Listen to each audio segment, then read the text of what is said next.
last month and a bit. I really appreciate it.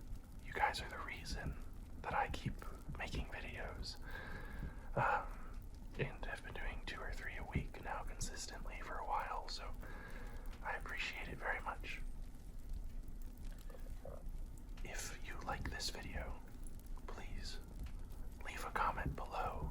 I love discussing the stories with you and seeing your suggestions in the comments. It also really helps new folks find this video. Give the video a thumbs up as well, and of course, if you're new here, consider subscribing to the channel.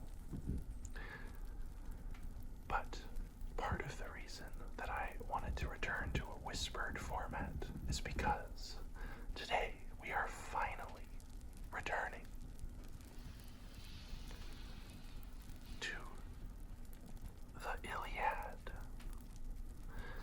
It's been a couple weeks at this point, and I wanted to come back to this story because it's been really good. I read it before in high school, but I didn't really enjoy it at the time because I was being forced to read it. And so I have since read it again, but I wanted to go through it with you guys because I think that of all of the myths that are out there, the Iliad and the Odyssey are some of the most classic. So we will jump back in. I don't think I've ever noted that the columns on this front cover are actually people, or probably some of the gods, but I'm not sure which ones it would be. Perhaps Zeus and Aphrodite, but I have no way of knowing. And then the back just depicts warriors.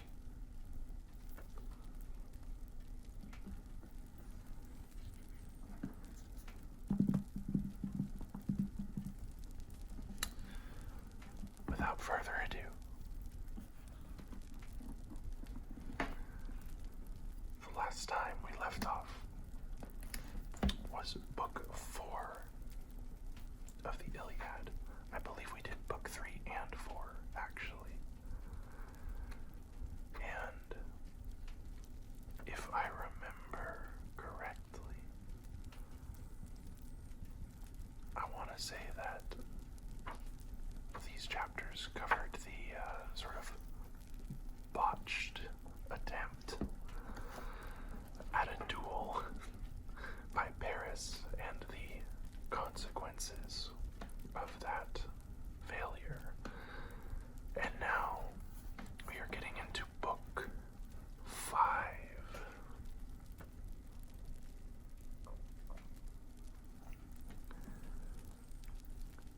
Then Pallas Athena put valor into the heart of Diomed, son of Tydeus, that he might excel all the other Argives and cover himself with glory.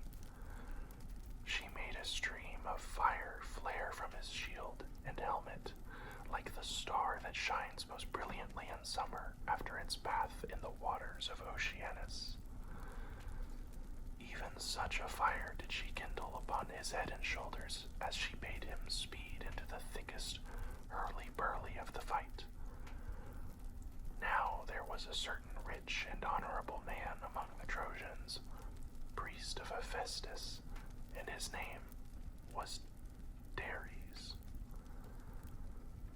He had 2 sons, Phageus and Idaeus, both of them skilled in the arts of war. These 2 came forward from the main body of Trojans and set upon Diomed, he being on foot, while they fought from their chariot. When they were close up to one another, Phageus took aim first, but his spear went over Diomed's left shoulder without hitting him. Diomed then threw, and his spear sped not in vain, for it hit Phageus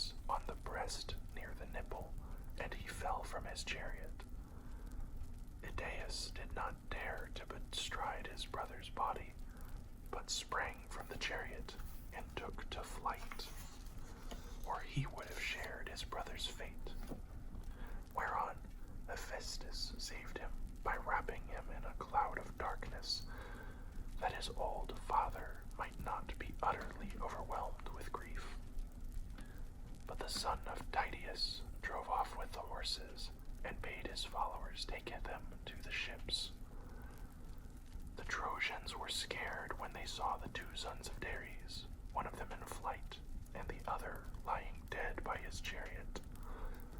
Athena, therefore, took Ares by the hand and said, Ares, Ares, bane of men, blood-stained stormer of cities, may we not now leave the Trojans and Achaeans to fight it out, and see to which of the two Zeus will vouchsafe the victory?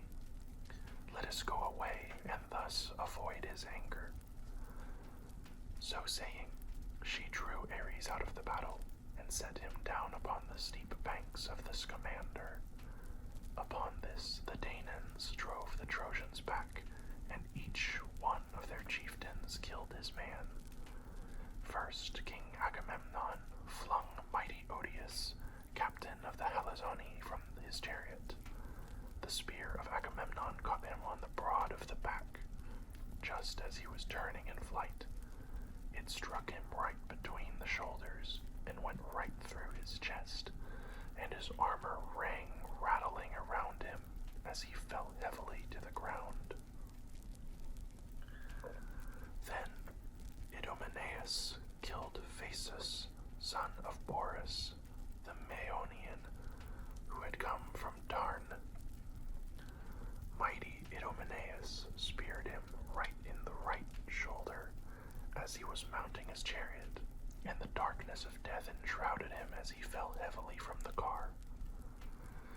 The squires of Idomeneus spoiled him of his armor, while Menelaus, son of Atreus, killed Scamandrius, the son of Strophius, a mighty huntsman and keen lover of the chase.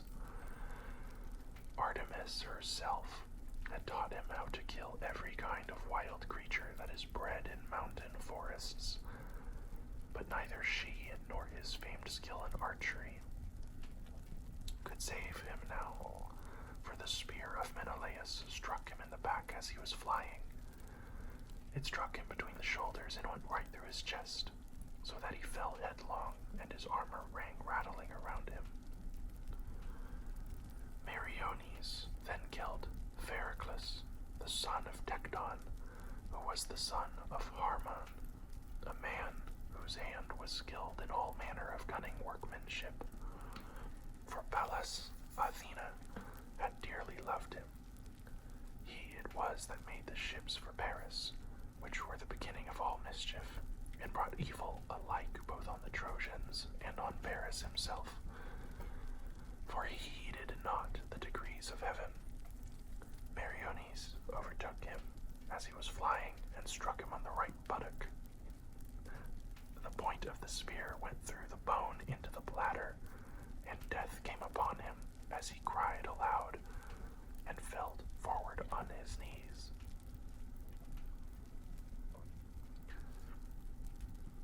Meges, or Meges, moreover, slew Pedaeus, son of Antenor, who, though he was a bastard, had been brought up by Theano as one of her own children, for the love she bore her husband. The son of Phyleus got close up to him and drove a spear into the nape of his neck. It went under his tongue among all his teeth. So he bit the cold bronze and fell dead in the dust. And Eurypylus, son of Phaemon, killed Hypsenor, the son of noble Dolopion, who had been made priest of the river's commander, and was honored among the people as though he were a god. Eurypylus gave him chase as he was flying before him, smote him with his sword upon the arm, and lopped his strong hand from it. The bloody hand fell to the ground, and the withstand came over his eyes. Thus furiously did the battle rage between them. As for the son of Tydeus, you could not say whether he was more among the Achaeans or the Trojans. He rushed across the plain like a winter torrent that has burst its barrier into full flood. No dikes, no walls of fruitful vineyards can embank it when it is swollen with rain from heaven. But in a moment it comes tearing onward, and lays many a field waste that many a strong man's hand has reclaimed. Even so were the dense phalanxes of the Trojans driven in rout by the son of Tydeus, and many though they were, they dared not abide his onslaught. Now, when the son of Lycaon saw him scouring the plain, and driving the Trojans pell-mell before him, he aimed an arrow and hit the front part of his cuirass, near the shoulder. The arrow went right through the metal and pierced the flesh, so that the cuirass was covered with blood. On this, the son of Lycaon shouted in triumph, "Knights, Trojans, come on!" The bravest of the Achaeans is wounded, and he will not hold out much longer if King Apollo was indeed with me when I sped from Lycia hither. Thus did he vaunt, but his arrow had not killed Diomed, who withdrew and made for the chariot and horses of that's a hard word. Sthenelus, or Sthenelus, the son of Capaneus. "Dear son of Capaneus," said he, "come down from your chariot and draw the arrow out of my shoulder." I don't know how to say that one. Sthenelus sprang from his chariot and drew the arrow from the wound, whereon the blood came spouting out through the hole that had been made in his shirt. Then Diomed prayed, saying, "Hear me, daughter of Aegis-bearing Zeus, unweariable. If ever you loved my father well, and stood by him in the thick of a fight, do the like now by me. Grant me to come within a spear's throw of that man and kill him.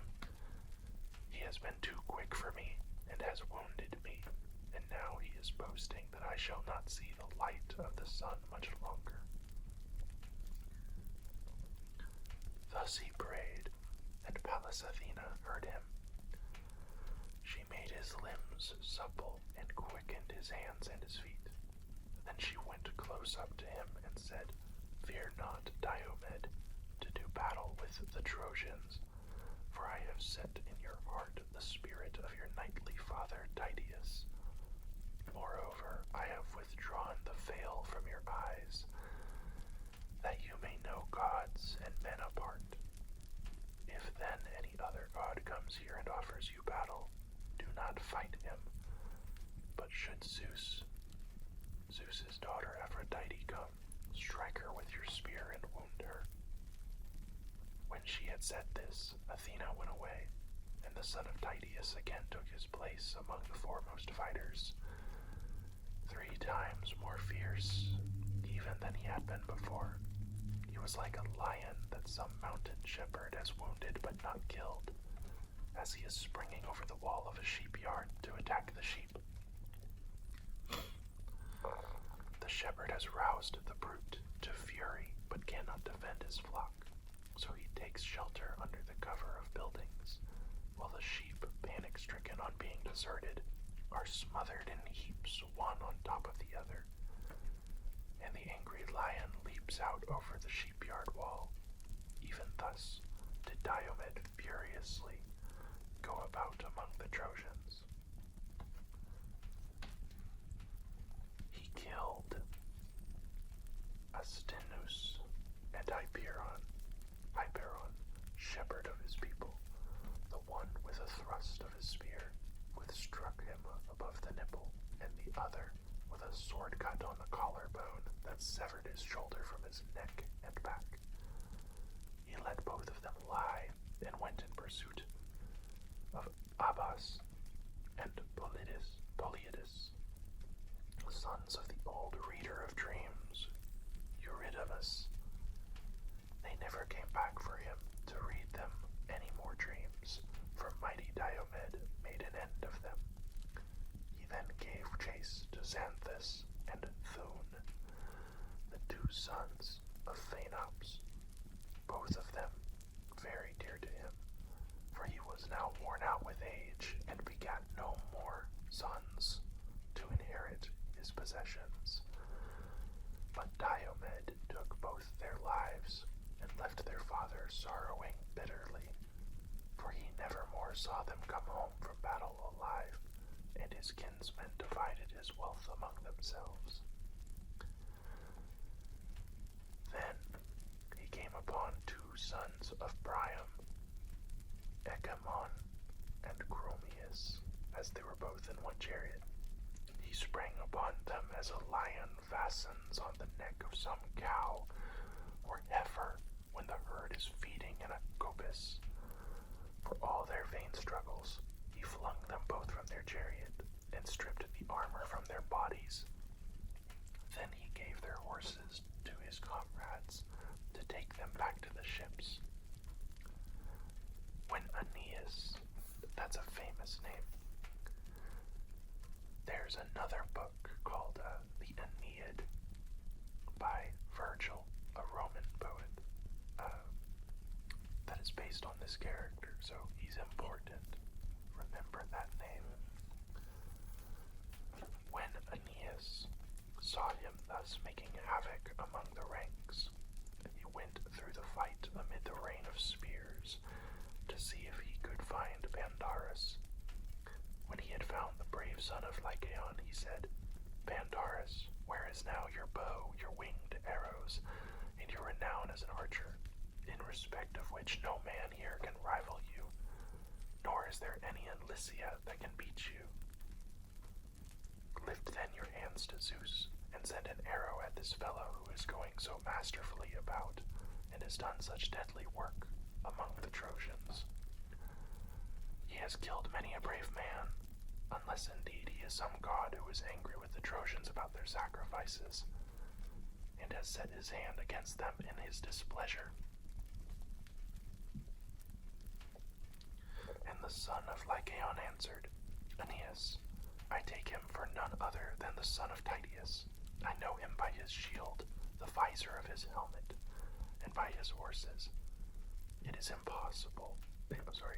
possible that he may be a god, but if he is the man I say he is not making all this havoc without heaven's help, but has some god by his side who is shrouded in a cloud of darkness, and who has turned my arrow aside when it had hit him.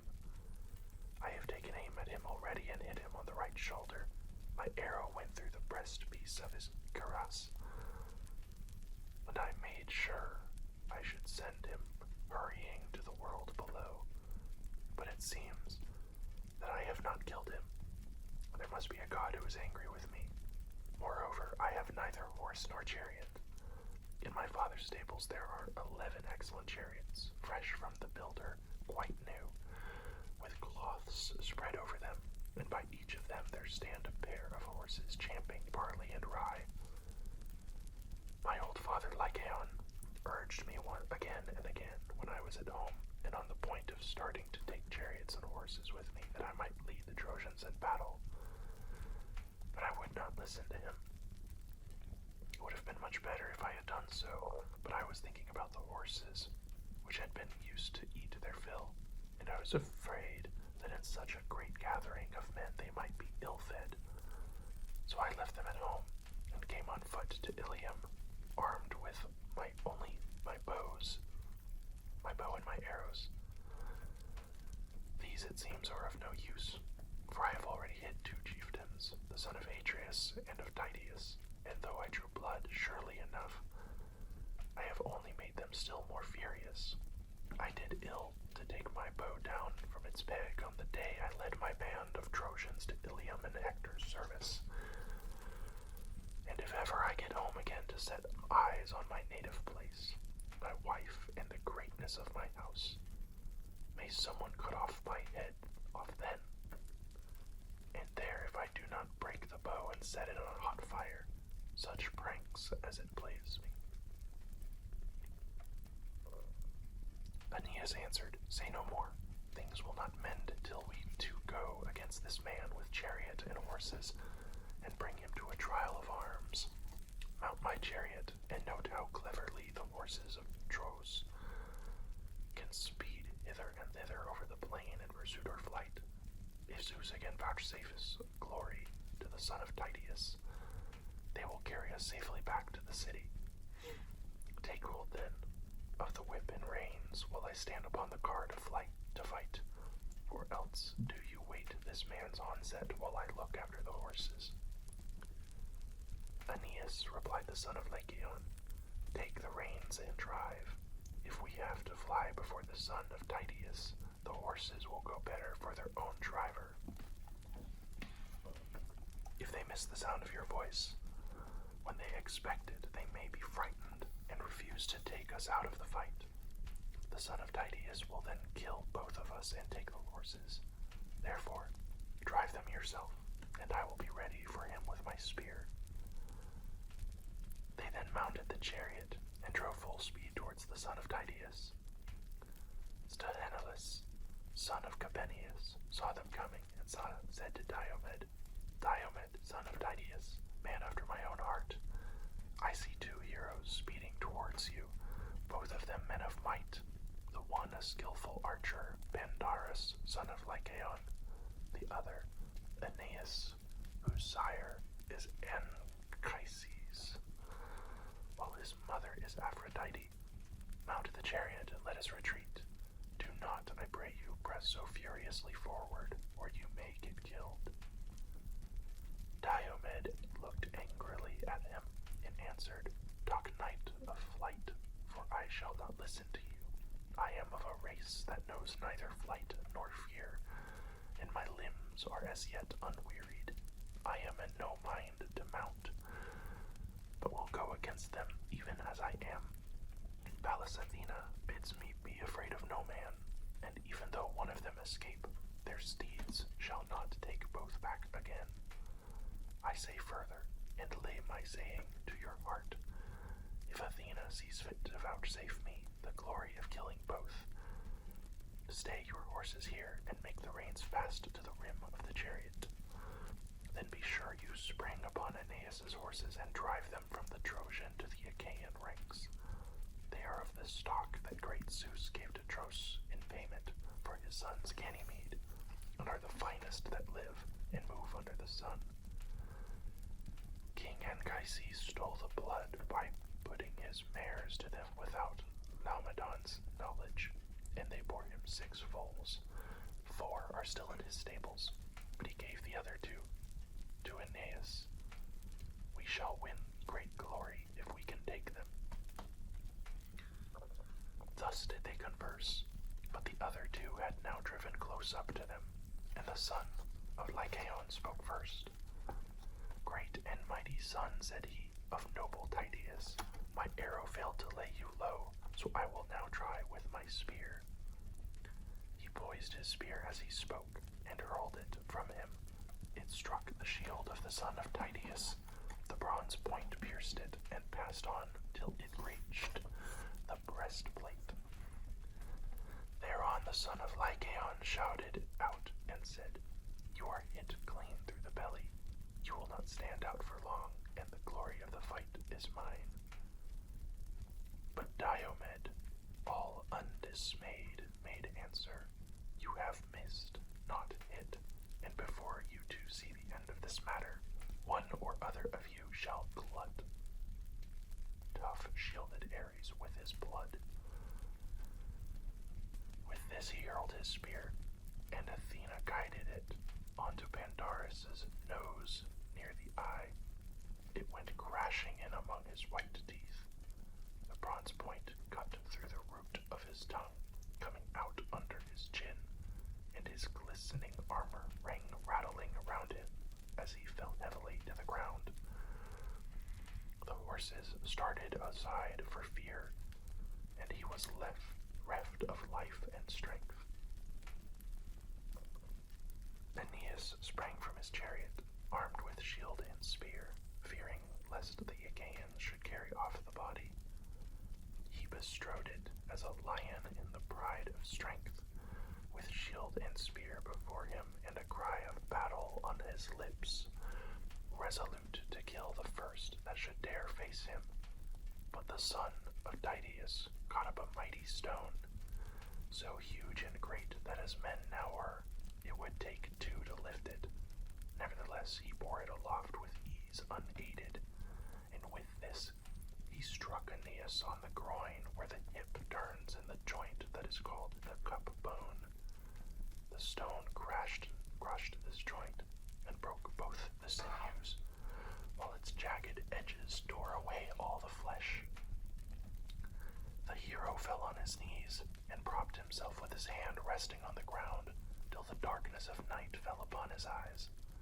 And now Aeneas, king of men, would have perished then and there, had not his mother, Zeus's daughter Aphrodite, who had conceived him by Anchises, when he was herding cattle, been quick to mark, and thrown her two white arms about the body of her dear son. She protected him by covering him with a fold of her own fair garment, lest some Danaan should drive a spear into his breast and kill him. Thus then did she bear her dear son out of the fight, but the son of Aeneas was not unmindful of the orders that Diomedes had given him. He made his own horses fast, away from the hurly-burly, by binding the reins to the rim of the chariot. Then he sprang upon Aeneas's horses, and drove them from the Trojan to the Achaean ranks. When he had done so, he gave them over to his chosen comrade, Diomedes, whom he valued above all others as the one who was most like-minded with himself, to take them on to the ships. He then remounted his own chariot, seized the reins, and drove with all speed to search for the son of Diomedes.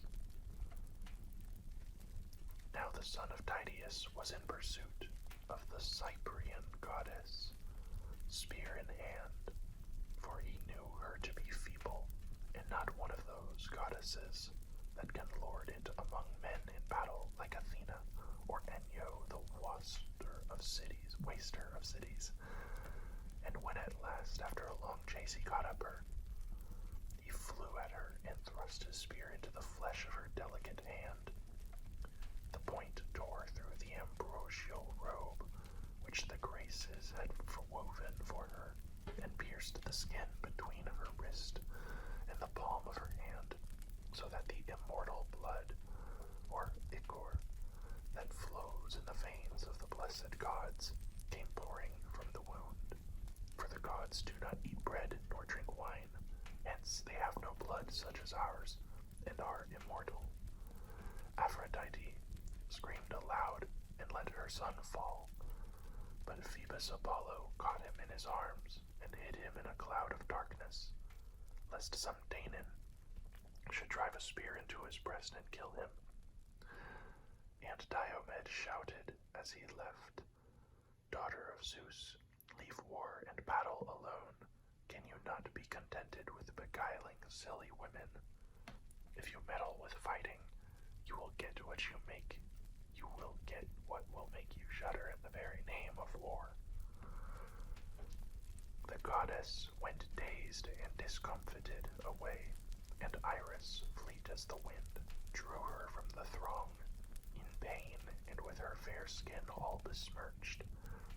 She found fierce Ares waiting on the left of the battle, with his spear and his two fleet steeds, resting on a cloud, whereon she fell on her knees before her brother and implored him to let her have his horses. "Dear brother," she cried, "save me and give me your horses, to take me to Olympus where the gods dwell. I am badly wounded by a mortal, the son of Tydeus, who would now fight even with Father Zeus." Thus she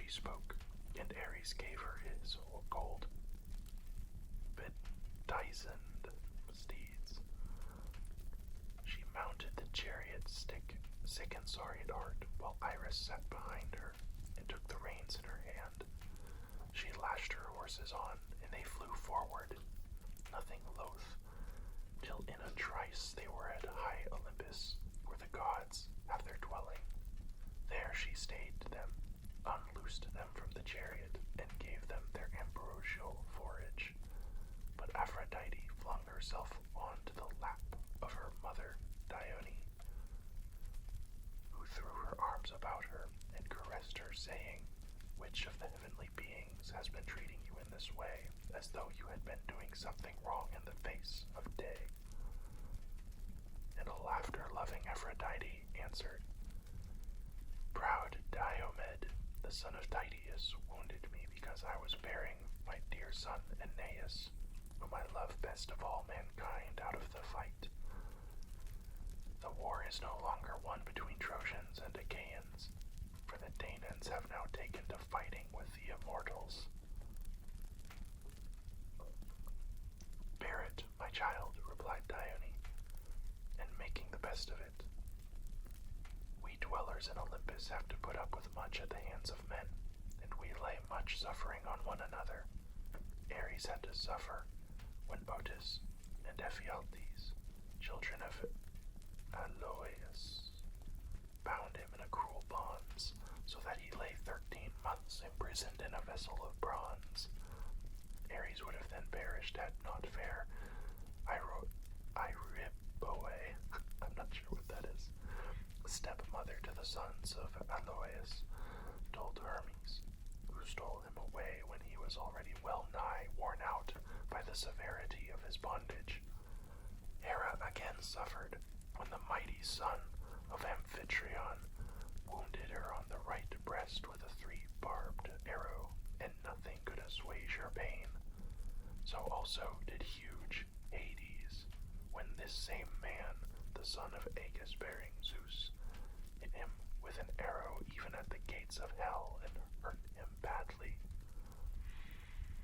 Thereon Hades went to the house of Zeus on great Olympus, angry and full of pain, and the arrow in his brawny shoulder caused him great anguish, till Paeon healed him by spreading soothing herbs on the wound, for Hades was not of mortal mold. Daring, headstrong, evildoer, who recked not of his sin in shooting the gods that dwell in Olympus.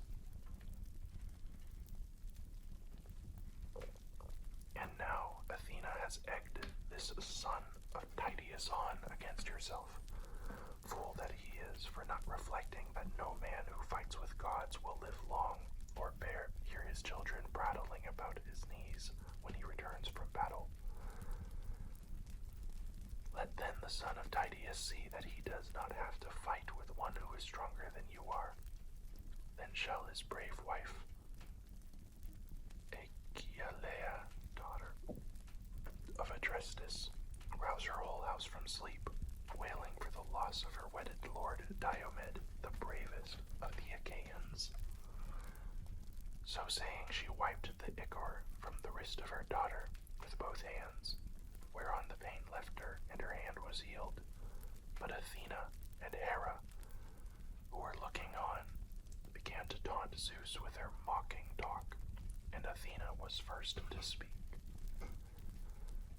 "Father Zeus," said she, "do not be angry with me, but I think the Cyprian must have been persuading someone of the Achaean women to go with the Trojans of whom she is so very fond, and while caressing one or other of them, she must have torn her delicate hand with the gold pin of the woman's brooch."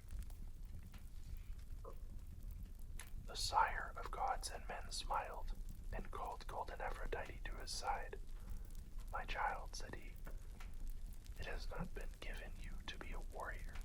Attend henceforth to your own delightful matrimonial duties, and leave all this fighting to Ares and to Athena." Thus did they converse, but Diomed sprang upon Aeneas, though he knew him to be in the very arms of Apollo. Not one whit did he fear the mighty god, so set was he on killing Aeneas and stripping him of his armor.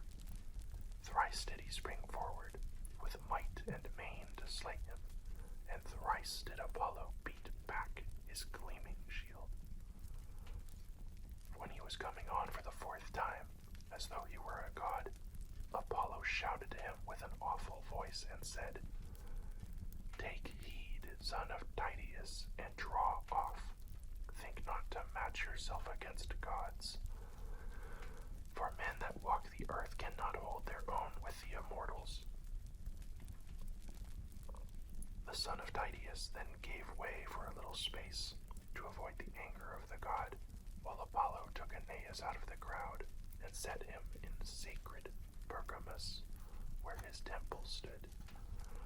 There within the mighty sanctuary, Latona and Artemis healed him and made him glorious to behold, while Apollo of the silver bow fashioned a wraith in the likeness of Aeneas, and armed as he was.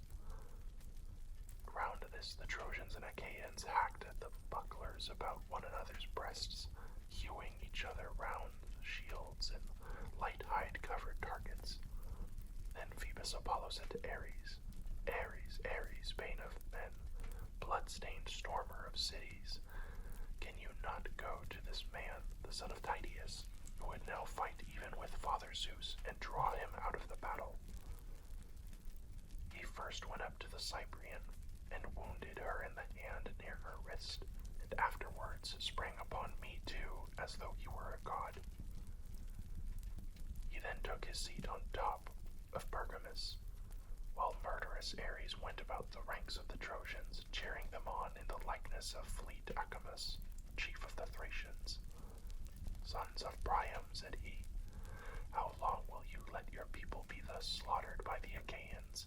Would you wait till they are all at the walls of Troy? Aeneas, the son of Anchises, has fallen, he whom we held in as high honor as Hector himself.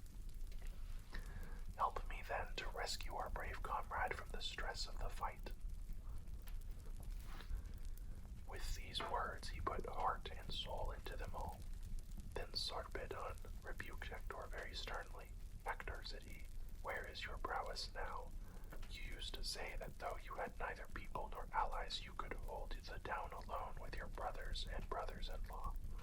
I see not one of them here. They cower as hounds before a lion. It is we, your allies, who bear the brunt of the battle. I have come from afar, even from Lycia, and the banks of the river Xanthus, where I have left my wife, my infant son, and much wealth to tempt whoever is needy. Nevertheless, I heed my Lycian soldiers and stand my ground against any who would fight me, though I have nothing here for the Achaeans to plunder, while you look on without even bidding your men stand firm in the defense of their wives. See that you fall not into the hands of your foes as men caught in the meshes of a net, and they sack your fair city forthwith. Keep this before your mind night and day, and beseech the captains of your allies to hold on without flinching, and thus put away their reproaches from you."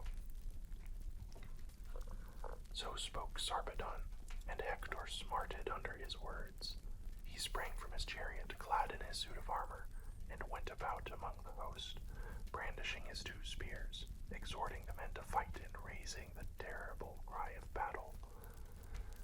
Then they rallied and again faced the Achaeans, but the Argives stood compact and firm, and were not driven back. As the breezes sport with the chaff upon some goodly threshing floor, when men are winnowing, while yellow Demeter blows with the wind to shift the chaff from the grain, and the chaff heaps grow whiter and whiter, even so did the Achaeans whiten in the dust which the horses' hooves raised to the firmament of heaven, as their drivers turned them back to battle, and they bore down with might upon the foe. Fierce Ares, to help the Trojans, covered them in a veil of darkness, and went about everywhere among them, inasmuch as Phoebus Apollo had told him that when he saw Pallas Athena leave the fray, he was to put courage into the hearts of the Trojans, for it was she who was helping the Danaans. Then Apollo sent Aeneas forth from his rich sanctuary, and filled his heart with valor, his place among his comrades, who were overjoyed at seeing him alive, sound, and of a good courage. But they could not ask him how it had all happened, for they were too busy with the turmoil raised by Ares and by strife, who raged insatiably in their midst. The two Ajaxes, Odysseus and Diomedes, cheered the Danaans on, fearless of the fury and onset of the Trojans.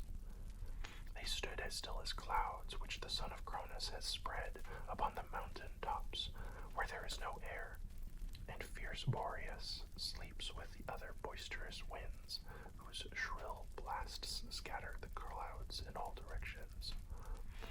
Even so did the Danaans stand firm and unflinching against the Trojans. The son of Atreus went about among them and exhorted them. "My friends," said he, "wit yourselves like brave men, and shun dishonor in one another's eyes amid the stress of battle. They that shun dishonor more often live than get killed, but they that fly save neither life, nor shame, nor name." As he spoke, he hurled his spear and hit one of those who were in the front rank, the comrade of Aeneas, Tycoon, son of Pergasus, whom the Trojans held in no less honor than the sons of Priam, for he was ever quick to place himself among the foremost. The spear of King Agamemnon struck his shield and went right through it, for the shield stayed it not. It drove through his belt into the lower part of his belly, and his armor rang rattling around him as he fell heavily to the ground. Then Aeneas killed two champions of the Danaans, Grethon and Orsilochus. Their father was a rich man who lived in the strong city of Fray, and was descended from the river Alpheus, whose broad stream flows through the land of the Pylians. The river begat Orsilochus, who ruled over much people, and was father to Diocles, who in his turn begat twin sons, Grethon and Orsilochus, well skilled in all the arts of war. These, when they grew up, went to Ilium with the Argive fleet in the cause of Menelaus and Agamemnon, sons of Atreus, and there they both of them fell, as two lions, whom their dam has reared in the depths of some mountain forest to plunder homesteads and carry sheep and cattle till they get killed by the hand of man. So were these two vanquished by Aeneas, and fell like high pine trees to the ground. Brave Menelaus pitied them in their fall, and made his way up to the front, clad in gleaming bronze and brandishing his spear, for Ares egged him on to do so with intent that he should be killed by Aeneas. But Antilochus, the son of Nestor, saw him and sprang forward, fearing that the king might come to harm, and thus bring all their labor to nothing. When, therefore, Aeneas and Menelaus were setting their hands and spears against one another, eager to do battle, Antilochus placed himself by the side of Menelaus.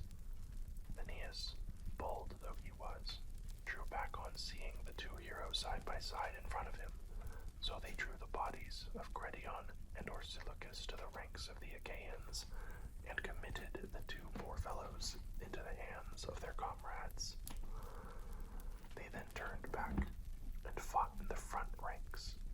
They killed Pylaemenes, peer of Ares, leader of the Paphlagonian warriors. Menelaus struck him on the collarbone, and as he was standing on his chariot, while Antilochus hit his charioteer and squire Mydon, the son of Atimneus, who was turning his horses in flight. He hit him with a stone upon the elbow, and the reins, enriched with white ivory, fell from his hands into the dust. Antilochus rushed towards him and struck him on the temples with his sword, whereon he fell head first from the chariot to the ground. There he stood for a while, with his his head and shoulders buried deep in the dust, for he had fallen on sandy soil till his horses kicked him and laid him flat on the ground. As Antilochus lashed them and drove them off to the host of the Achaeans. But Hector marked them from across the ranks, and with a loud cry rushed forward towards them, followed by the strong battalions of the Trojans. Ares and dread Enyo led them on, she fraught with ruthless turmoil of battle, while Ares wielded a monstrous spear and went about, now in front of Hector and now behind him. Diomedes shook with passion as he saw them, as a man crossing a wide plain is dismayed to find himself on the brink of some great river rolling swiftly to the sea. He sees its boiling waters and starts back in fear. Even so did the son of Tydeus give ground. Then he said to his men, "My friends, how can we wonder that Hector wields the spear so well?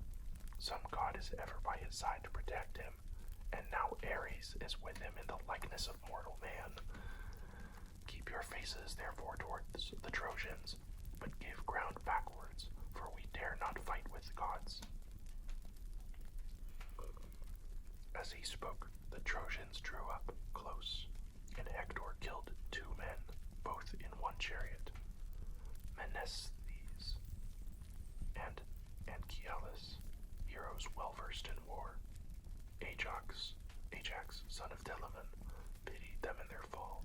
He came up close up and hurled his spear, hitting Amphius, the son of Seleucus, a man of great wealth who lived in Paesus and owned much corn-growing land. But his lot had led him to come to the aid of Priam and his sons. Ajax struck him in the belt. The spear pierced the lower part of his belly, and he fell heavily to the ground. Then Ajax ran towards him to strip him of his armor. But the Trojans rained spears upon him, many of which fell upon his shield. He planted his heel upon the body and drew out his spear, but the darts pressed so heavily upon him that he could not strip the goodly armor from his shoulders. The Trojan chieftains, moreover, many and valiant, came about him with their spears, so that he dared not stay. Great, brave, and valiant though he was, they drove him from them, and he was beaten back. Thus then did the battle rage between them. Presently the strong hand of fate impelled Tlepolemus, the son of Heracles, a man both brave and of great stature, to fight Sarpedon. So the 2, son and grandson of great Zeus, drew near to one another, and Tlepolemus spoke first. "Sarpedon," said he, "counselor of the Lycians, why should you come skulking here, you who are a man of peace? They lie who call you son of Aegis-bearing Zeus, for you are a little like those who were of old his children. Far other was Heracles, my own brave and lion-hearted father, who came here for the horses of Laomedon, and though he had 6 ships only, and few men to follow him, sacked the city of Ilium, and made a wilderness of her highways. You are a coward, and your people are falling from you. For all your strength and all your coming from Lycia, you will be no help to the Trojans, but will pass the gates of Hades vanquished by my hand." And Sarpedon, captain of the Lycians, answered, "Tlepolemus, your father overthrew Ilium by reason of Laomedon's folly in refusing payment to one who had served him well. He would not give your father the horses which he had come so far to fetch.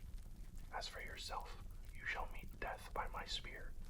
You shall yield glory to myself, and your soul to Hades of the noble steeds." Thus spoke Sarpedon, and Tlepolemus upraised his spear.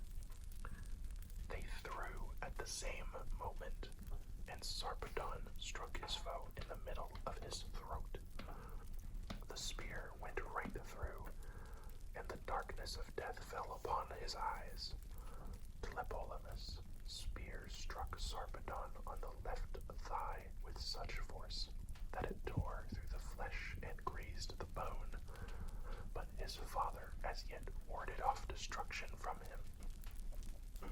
His comrades bore Sarpedon out of the fight, in great pain by the weight of the spear that was dragging from the wound. They were in such haste and stress as they bore him that no one thought of drawing the spear from his thigh, so as to let him walk uprightly. Meanwhile, the Achaeans carried off the body of Tlepolemus, whereon Odysseus was moved to pity, and panted for the fray as he beheld them. He doubted whether to pursue the son of Zeus, or to make slaughter of the Lycian rank and file. It was not decreed, however, that he should slay the son of Zeus. Athena, therefore, turned him against the main body of the Lycians. He killed Coeranus, Alastor, Chromius, Alcandrus, Halius, Nomon, and Prytanis, and would have slain yet more, had not great Hector marked him, and sped to the front of the fight, clad in his suit of mail, filling the Danaans with terror. Sarpedon was glad when he saw him coming, and besought him, saying, Son of Priam, let me not lie here to fall into the hands of the Danaans. Help me, and since I may not return home to gladden the hearts of my wife and of my infant son, let me die within the walls of your city. Hector made him no answer, but rushed onward to fall at once upon the Achaeans, and killed many among them. His comrades then bore Sarpedon away, and laid him beneath Zeus's spreading oak tree. Pelagon, his friend and comrade, drew the spear out of his thigh, but Sarpedon fainted, and a mist came over his eyes. Presently he came to himself again, for the breath of the north wind as it played upon him gave him new life, and brought him out of the deep swoon into which he had fallen.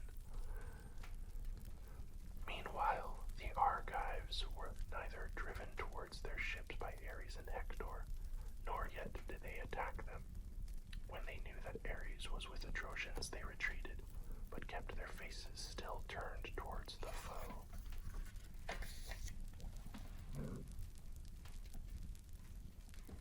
Who then was first, and who last to be slain by Ares and Hector? They were valiant Teuthras and Orestes, the renowned charioteer, Tricus, the Aetolian warrior, Oenomus, Helenus, the son of Onops, and Orespius, of the gleaming girdle, who was possessed of great wealth, and dwelt by the Cephisian lake with the other Boeotians, who lived near him, owners of a fertile country. Now when the goddess Hera saw the Argives thus falling, she said to Athena, Alas, daughter of Aegis-bearing Zeus, unweariable, the promise we made Menelaus that we should not return till he had sacked the city of Ilium will be of none effect if we let Ares rage thus furiously. Let us go into the fray at once. Athena did not gainsay her. Thereon the august goddess, daughter of great Cronus, began to harness her gold bedizened steeds. He, but with all speed, fitted on the 8-spoked wheels of bronze that were on either side of the iron axle tree. The fellies of the wheels were of gold, imperishable, and over these there was a tire of bronze, wondrous to behold. The naves of the wheels were silver, turning round the axle upon either side. The car itself was made with plated bands of gold and silver, and it had a double top rail running all around it. From the body of the car there went a pole of silver, onto the end of which she bound the golden yoke with the bands of gold that were to go under the necks of the horses. Then Hera put her steeds under the yoke, eager for battle and the war cry. Meanwhile, vesture made with her own hands onto her father's threshold, and donned the shirt of Zeus, arming herself for battle. She threw her tasseled aegis about her shoulders, wreathed round with rout, as with a fringe, and on it were strife and strength and panic, whose blood runs cold. Moreover, there was the head of the dread monster Gorgon, grim and awful to behold, portent of aegis-bearing Zeus. On her head she set her a helmet of gold, with 4 plumes, and coming to a peak both in front and behind, decked with the emblems of 100 cities. Then she stepped into her flaming chariot, and grasped the spear, so stout and sturdy and strong, with which she quells the ranks of heroes who have displeased her. Hera lashed the horses on, and the gates of heaven bellowed as they flew open of their own accord, gates over which the hours preside, in whose hands are heaven and Olympus, either to open the dense cloud that hides them or to close it. Through these the goddesses drove their obedient steeds, and found the son of Cronus sitting all alone on the topmost ridges of Olympus. There Hera stayed her horses and spoke to Zeus, the son of Cronus, lord of all. Father Zeus, said she, are you not angry with Ares for these high doings? See how great and goodly a host of the Achaeans he has destroyed, to my grief, and without either right or reason, while the Cyprian and Apollo are enjoying it all at their ease, and setting their unrighteous madman on to do further mischief. I hope, Father Zeus, that you will not be angry if I hit Ares hard and chase him out of the battle. And Zeus answered, set Athena onto him, for she punishes him more often than anyone else does. Hera did as he had said. She lashed her horses, and they flew forward, nothing loath midway betwixt earth and sky, as far as a man can see when he looks out upon the sea from some high beacon. So far can the loud, neighing horses of the gods spring at a single bound. When they reached Troy, and the place where its 2 flowing streams, Simois and Scamander, meet, there Hera stayed down and took them from the chariot. She hid them in a thick cloud, and Simois made ambrosia spring up from them to eat. The 2 goddesses then went on, flying like turtle doves in their eagerness to help the Argives.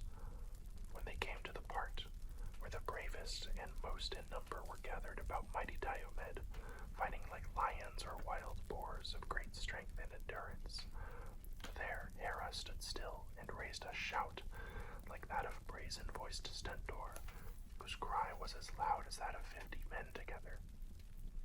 Argives, she cried, shame on you, cowardly creatures, brave in semblance only. As long as our Achilles was fighting, his spear was so deadly that the Trojans dared not show themselves outside the Dardanian gates. But now they sally far from the city and fight even at your ships. With these words she put heart and soul into them, while Athena sprang to the side of the son of Tydeus, whom she found near his chariot and horses, cooling the wound that Pandarus had given him, for the sweat caused by the band that bore the weight of his shield irritated the hurt. His arm was weary with pain, and he was lifting up the strap to wipe away the blood. The goddess laid her hand on the yoke of his horses and said, the son of Tydeus is not such another as his father. Tydeus was a little man, but he could fight and rushed madly into the fray, even when I told him not to do so. When he went all unattended as envoy to the city of Thebes among the Cadmeans, I bade him feast in their houses and be at peace. But with that high spirit which was ever present with him, he challenged the youth of the Cadmeans, and at once beat them in all that he attempted, so mightily did I help him. I stand by you too to protect you, and I bid you be instant in fighting the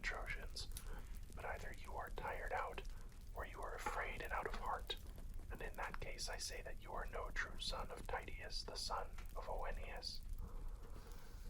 Diomed answered, I know you, goddess, daughter of Aegis-bearing Zeus, and will hide nothing from you. I am not afraid, nor out of heart, nor is there any slackness in me. I am only following your own instructions. You told me not to fight any of the blessed gods, but if Zeus's daughter Aphrodite came into battle, I was to wound her with my spear. Therefore, I am retreating and bidding the other Argives gather in this place, for I know that Ares is now lording it in the field. Diomed, son of Tydeus, replied Athena, man after my own heart, fear neither Ares nor any of the other immortals, for I will befriend you. Nay, drive straight at Ares, and smite him in close combat. Fear not this raging madman, villain incarnate, first on one side and then on the other. But now he was holding talk with Hera and myself, saying he would help the Argives and attack the Trojans. Nevertheless, he is with the Trojans and has forgotten the Argives. With this, she got hold of Sthenelus and lifted him off the chariot onto the ground. In a second he was on the ground, whereupon the goddess mounted the car and placed herself by the side of Diomed. The oaken axle groaned loud under the burden of the awful goddess and the hero. Pallas Athena took the whip and reins and drove straight at Ares. He was in the act of stripping huge Periphas, son of Ocesius, and bravest of the Aetolians. Bloody Ares was stripping him of his armor, and Athena donned the helmet of Hades, that he might not see her. When therefore he saw Diomed, he made straight for him, and let Periphas lie where he had fallen. As soon as they were at close quarters, he let fly with his bronze spear over the reins and yoke, thinking to take Diomed's life, but Athena caught the spear in her hand and made it fly harmlessly over the chariot. Diomed then threw, and Pallas Athena drove the spear into the pit of Ares' stomach, where his undergirdle went round him. There Diomed wounded him, tearing his fair flesh and then drawing his spear out again. Ares roared as loudly as 9,000 or 10,000 men in the thick of a fight, and the Achaeans and Trojans were struck with panic, so terrible was the cry he raised. As a dark cloud in the sky when it comes on to blow after heat, even so did Diomed, son of Tydeus, see Ares ascend into the broad heavens. With all speed he reached high Olympus, home of the gods, and in great pain sat down beside Zeus, the son of Cronus. He showed Zeus the immortal blood that was flowing from his wound, and spoke piteously, saying, Father Zeus, are you not angered by such doings? We gods are continually suffering in the most cruel manner at one another's hands while helping mortals, and we all owe you a grudge for having begotten that mad termagant of a daughter who is always committing outrage of some kind. We other gods must all do as you bid, but her you neither scold nor punish. You encourage her, because the pestilent creature is your daughter. See how she has been inciting proud Diomed to vent his rage on the immortal gods.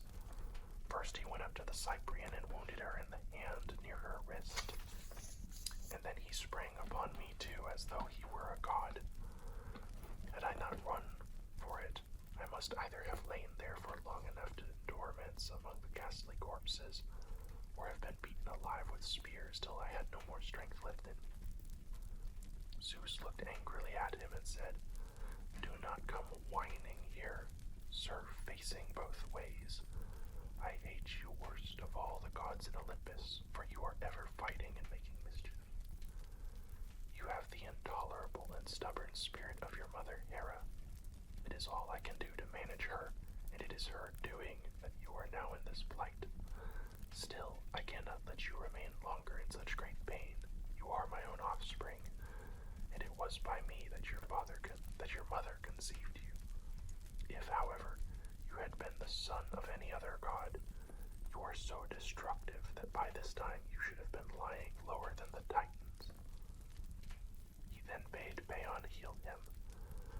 Phaon spread pain-killing herbs upon his wound and cured him, for he was not of mortal mold.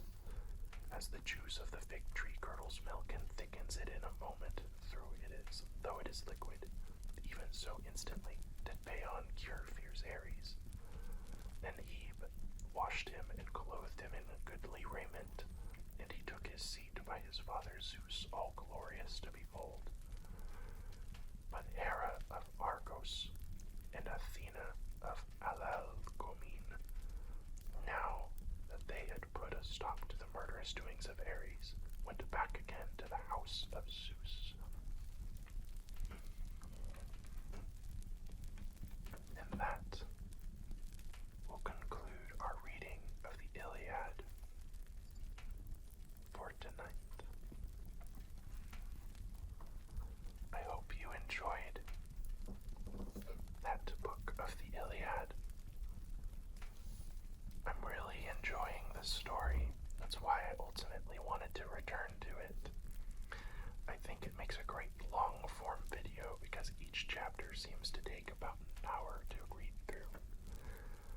And so, we will continue with this book in the future. I may mix in some of the other Greek myths occasionally that we've been doing, but I really want to complete this, the Iliad. We may do the Odyssey after. Who knows? We'll see. In any case, if you liked this content, please leave a comment below. Click the like button for the video, and of course, if you haven't already, subscribe and click the notification bell.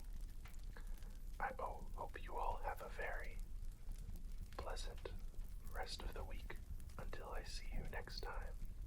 And until then,